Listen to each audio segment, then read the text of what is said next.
Now we shall begin. You should answer the questions as you listen because you will not hear the recording a second time. Listen carefully and answer questions 1 to 4. Hey Bruce, looks like we got some planning to do for Albert's going away party, right? There are certainly some things we have to talk about now. Yeah, that's better than doing everything at the last minute. Okay, so I can write some notes as we talk. Sure thing. So, when should we have the party? He goes to Thailand on the 26th of August. Okay, let's have it on the 24th then. Yes, let me see. That's a Friday. That'd be perfect. Now, where should we have it? At a bar or a club? You know, I think he would like something really intimate, nothing too loud. A restaurant would be good. Maybe the Apple Tree Grill? Great place, sounds good. Okay, now we have to think about who to invite. Well, his best friend from college. Sure. And his cousins? Right. Oh yes, his co-workers. Yeah, okay, his co-workers and his boss. Any other people? How about his yoga classmates? He does love yoga, but that might be too many people. I suppose so. I can email and text message the invitations. When should I send them? We should send them out soon, but not too early. How about the 16th of August then? Well, why not give it a few more days? The 13th? All right, I think that's a good time too. Now listen and answer questions 5 to 10. Okay now, we have to think of a gift. Should we all get one? No, I was thinking we could all give money for the party and the gift. You know, something really nice. Yeah, that'd be better than getting him little things individually. I can ask for the money. Thanks for doing that. How much should we ask for? I think we should ask for maybe $15 each. Is that too much? No, not at all. He's going away for 2 years. That would give us about $150. That's a good amount. Yeah, well, I'm thinking we could get him something practical. Yes, especially since he's going abroad. Something he could use, something that's also portable. We could get him an article of clothing, perhaps, or maybe even a pair of shoes. Shoes are nice, but they might wear out easily, especially where he's going. Maybe a book light? A what? Yeah, he loves to read and a book light would be very convenient when he travels. Okay, that's one good gift idea. Did you write that down? Yep. Now, we need to think about reservations at the restaurant. Well, we should get their big banquet room, yeah? Yes, definitely. Should we ask the restaurant to prepare a buffet? Isn't that expensive? No, I don't think it is. A buffet dinner sounds cheaper than everyone ordering individual meals. Definitely. How about drinks? They can buy drinks themselves, or bring their own. Okay. Yeah, it would cost too much if we bought drinks ourselves. Certainly. We have to ask someone to bring an MP3 player. The restaurant has speakers and we can hook it up for music. Sounds good. Actually, there is one more thing that I thought we should do since Albert is leaving for such a long time. What were you thinking of? Maybe we could have a slideshow of all the fun times we've had. That'll take a little bit of work, but I think it's a great idea. Actually, in the invitation, can you ask for some photos people have of him? Yeah, definitely. I can scan them or people can send me digital photos they have. All right. I'll tell them when I send out the invitations. Then I can make a little presentation. I can't wait to see his reaction. Yeah, especially that one picture where...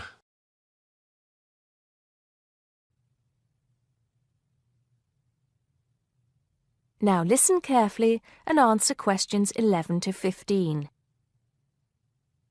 Hi, I'm Steve Pinfold, and I'm here today to tell you about my gap year, which I took about 20 years ago. Unlike many students these days who go travelling or get some work experience between school and university, I decided to do something completely different after finishing my degree.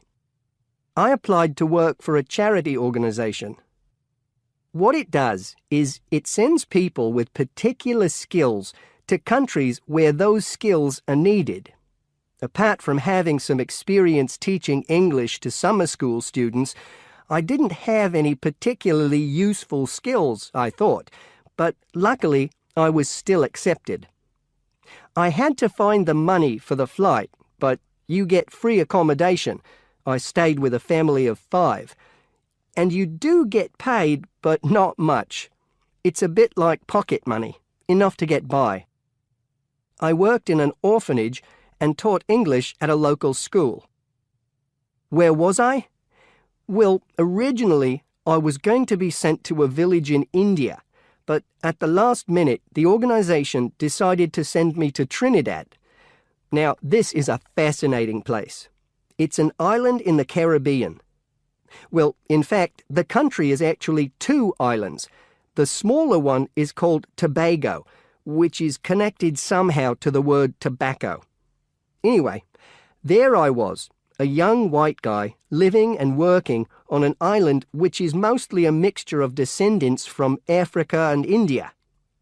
The Africans were originally brought over as slaves, and the Indians came later as indentured workers. That means they agreed to come for a specific time, but many of them stayed. There are also some Trinidadians of Chinese and British origin, though the native inhabitants were basically wiped out by colonialization. I myself felt completely accepted and had the time of my life. The language everyone speaks is English, so there was no problem for me there, but some concepts don't quite translate. They're pure Trinidadian. There's the term liming, for example, which means sitting around watching the world go by. Also, there's the famous carnival, when the whole island is taken up in playing mass. For a whole month, around February or March, it depends when Easter is, everyone's busy preparing costumes, practicing calypsos, soca and steel pan music, and most importantly, partying.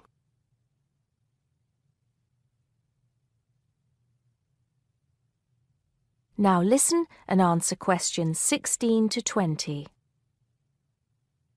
When the actual official carnival starts, it's days of 24-hour dancing in the streets. In Trinidad, it's called whining. You've probably seen this sort of thing on TV, in the more famous carnival in Rio, or even at the Notting Hill Carnival in London. Many people joined bands, each one of which has a theme. For example, the Sea or Jungle Fever, and they have costumes designed and made to go with the theme. These can cost $1,000 for the king and queen of each band. They're incredible. The whole city is a non-stop party zone full of colour and sound. It's serious too. The bands are in competition and the winner gets $1 million. Sorry, I got a bit carried away with those memories. Back to my real job there. The orphanage was called St. Augustine's, and that's also the name of the place where it was, St. Augustine, a town just outside the capital city, Port of Spain. I didn't have any particular job description, just to be with the children and tell stories, sing songs and play games. Oh, and we also went camping in the jungle once. I could tell you a few stories about that particular escapade. Every time I arrived at the gate, kids would come running towards me, shouting, with big smiles on their faces.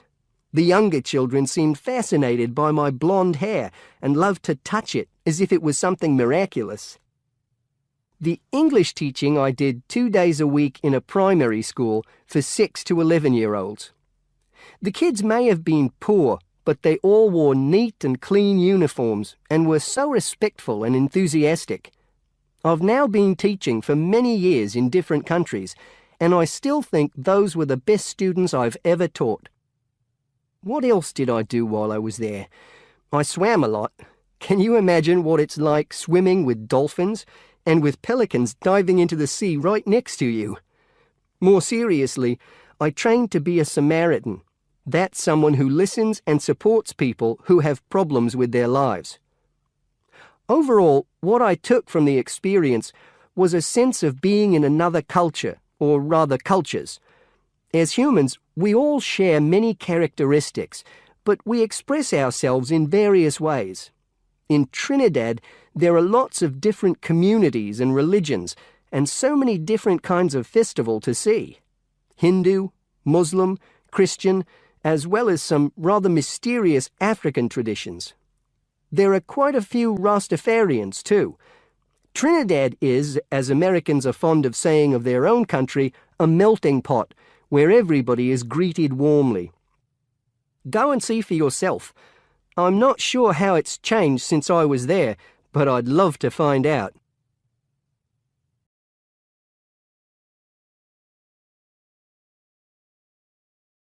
Now listen carefully and answer questions 21 to 25. Good evening, everyone. I hope you've both taken a look at the documents given to you. As student members of the University Chancellor Selection Committee, you will help to select a new Chancellor for our university.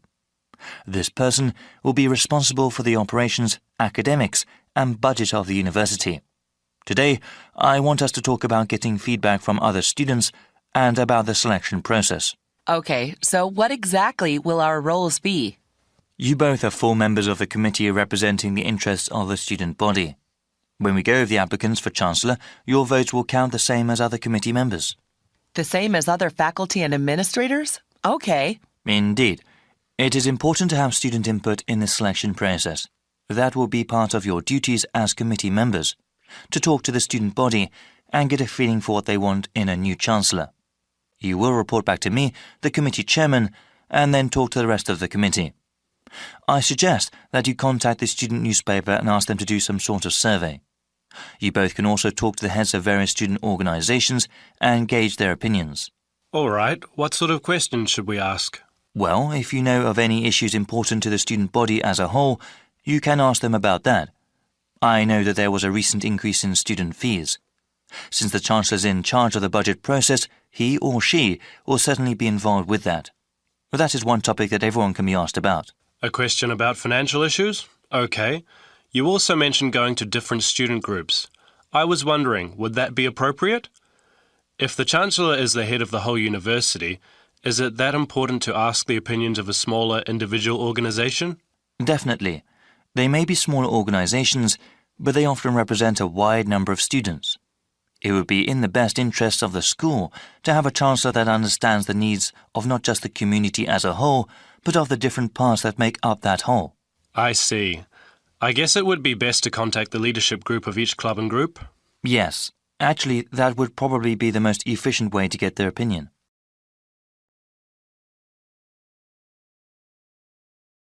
Now listen and answer questions 26 to 30. After you get a feel for what the student body thinks, I would like you to create a report for me. As chairman, I am responsible for making sure the different views of the students, faculty, and the administration are heard. So what happens after we submit our report to the rest of the committee? We'll start with the rest of the selection procedures. We have an open process, meaning anyone who wants to can apply to be Chancellor. That way, we will have the widest available pool to choose from. Of course, the first step will be to narrow down the field of applicants. Looking at their background and work experience, we will end up with 15 candidates. There will be further background checks on the remaining candidates. These checks include talking to the references a candidate has listed, as well as asking about them at any previous institution they may have worked at. This is quite a rigorous process, isn't it? It has to be. The Chancellor represents the university, so we need the best qualified person. After the background checks, we will contact candidates and ask them to come in for an interview before the committee. I remember hearing that we'll also be sitting in on those interviews. It'll be difficult to think of good questions to ask all those candidates. Well, I think the committee as a whole will do that. Okay. That sounds like the best way. Yes, it's quite a rigorous interview process. Each candidate will have to come in a second time. The final 5 candidates will then be asked to come in a third time and actually interact with some of the community members here. After the committee chooses the finalist, that one name will be sent to the Board of Trustees to be approved. They will also go over the candidate's material before having an up or down vote on him or her. Then that person becomes the Chancellor of the university? It is good to have so many people working together on this. I'm sure we'll find a great Chancellor. Yes, actually there are many interesting stories about past selection committees.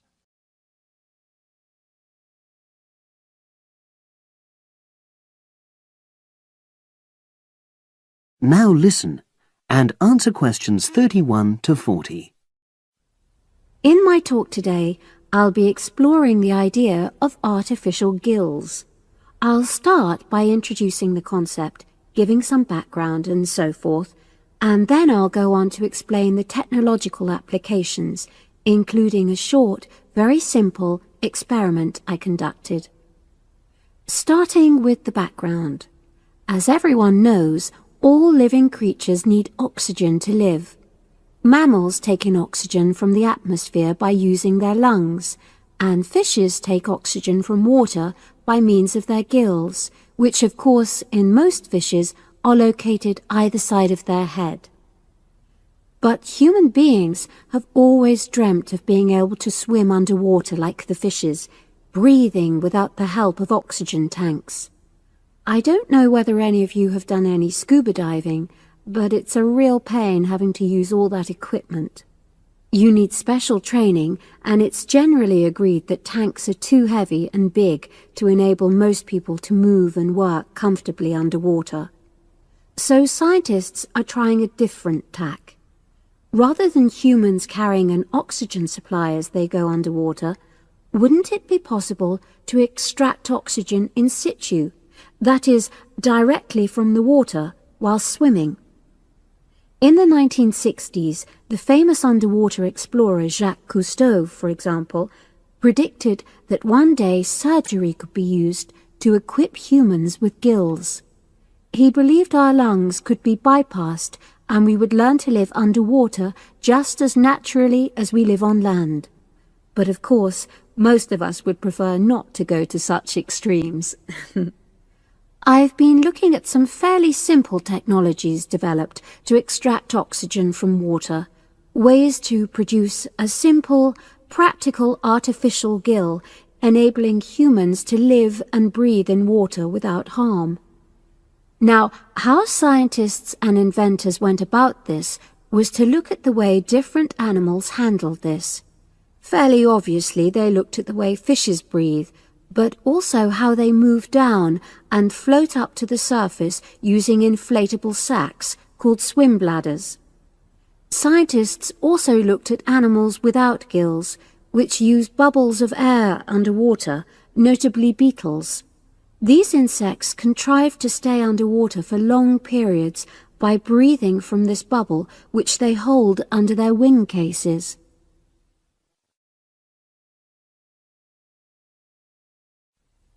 By looking at these animal adaptations, inventors began to come up with their own artificial gills. Now, making a crude gill is actually rather easy, more straightforward. You take a watertight box, which is made of a material which is permeable to gas, that is, it allows it to pass through inwards and outwards. You then fill this with air, fix it to the diver's face, and go down underwater. But a crucial factor is that the diver has to keep the water moving so that water high in oxygen is always in contact with the gill, so he can't really stay still. And to maximize this contact, it's necessary for your gill to have a big surface area. Different gill designers have addressed this problem in different ways, but many choose to use a network or lattice arrangement of tiny tubes as part of their artificial gills. Then the diver is able to breathe in and out. Oxygen from the water passes through the outer walls of the gill, and carbon dioxide is expelled. In a nutshell, that's how the artificial gill works. So, having read about these simple gill mechanisms, I decided to create my own. I followed the procedure I've just described, and it worked pretty well when I tried it out in the swimming pool. I lasted underwater for nearly 40 minutes. However, I've read about other people breathing through their gill for several hours. So the basic idea works well, but the real limitation is that these simple gills don't work as the diver descends to any great depth, because the pressure builds and a whole different set of problems are caused by that. Research is being done into how these problems might be overcome, but that's another story, which has to be a subject of another talk. Despite this serious limitation, many people have high hopes for the artificial gill, and they think it might have applications beyond simply enabling an individual to stay underwater for a length of time. For example, the same technology might be used to provide oxygen for submarines, enabling them to stay submerged for months on end without resorting to potentially dangerous technologies such as nuclear power. Another idea is to use oxygen derived from the water as energy for fuel cells. These could power machinery underwater, such as robotic devices. So, in my view, this is an area of technology with great potential. Now, if anyone has any questions, I'd be happy to answer. Yes, lady at the